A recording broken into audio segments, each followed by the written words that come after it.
ইডির নজরে তৃণমূল কংগ্রেসের ব্যাংক অ্যাকাউন্টগুলি সম্পর্কে তথ্য পেতে সংশ্লিষ্ট ব্যাংকে চিঠি পাঠিয়েছে এনফোর্সমেন্ট ডিরেক্টরেট। তৃণমূল কংগ্রেসের ব্যাংক অ্যাকাউন্টে 164 কোটি নগদ নিয়ে জানতে চায় ইডি।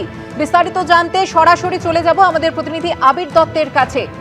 আবির, কোন কোন প্রশ্নের উত্তর খুঁজছে এনফোর্সমেন্ট ডিরেক্টরেট? দেখো, আমরা জানি এনফোর্সমেন্ট ডিরেক্টরেটের তরফ থেকে স্পেসিফিক্যালি একটি ইসিআইআর করা হয়েছিল, যার পরিপ্রেক্ষিতে বেশ কয়েকটি ব্যাংকেও তারা হানা দেয় এবং তার সাথে সাথে বিমান পরিষেবা দেয় এরকম সংস্থার অফিসেও কিন্তু হানা দেওয়া হয়েছিল। মূলত পরবর্তীকালে যেটা জানা যায় যে তৃণমূল কংগ্রেসের যে অ্যাকাউন্ট, সেই ব্যাংক অ্যাকাউন্টের বিষয় নিয়ে তথ্য তারা সংগ্রহ করার প্রক্রিয়া শুরু করেছিলেন।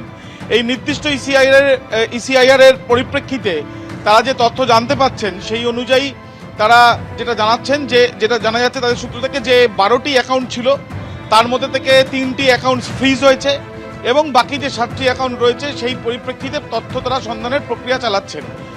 এর আগে চিঠি দেওয়া হয়েছিল, ফের গত দুদিন আগে একটি চিঠি দেওয়া হয়েছে নির্দিষ্ট করে হরিশ চ্যাটার্জি স্ট্রিটের একটি ব্যাংকে, যে সংশ্লিষ্ট ব্যাংকেই এই অ্যাকাউন্ট রয়েছে এবং এই একটি অ্যাকাউন্টে প্রায় 164 কোটি টাকা রয়েছে। সেই বিষয় নিয়েও তথ্য জানতেই এনফোর্সমেন্ট ডিরেক্টরেটের তরফ থেকে ব্যাংক কর্তৃপক্ষকে দেওয়া হলো চিঠি।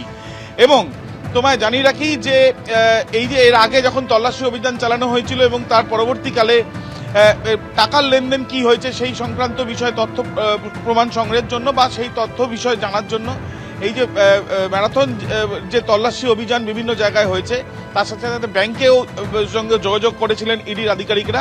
ফের ব্যাংকে চিঠি দেওয়া হলো। তৃণমূল কংগ্রেসের এই নির্দিষ্টভাবে এই যে 7টি অ্যাকাউন্টের মধ্যে যে 3টি অ্যাকাউন্ট ফ্রিজ হয়েছে, বাকি যে অ্যাকাউন্টগুলো রয়েছে সেই বিষয় নিয়ে তথ্য জানার জন্য, এমনটাই ইডি সূত্রে খবর। ধন্যবাদ আবির।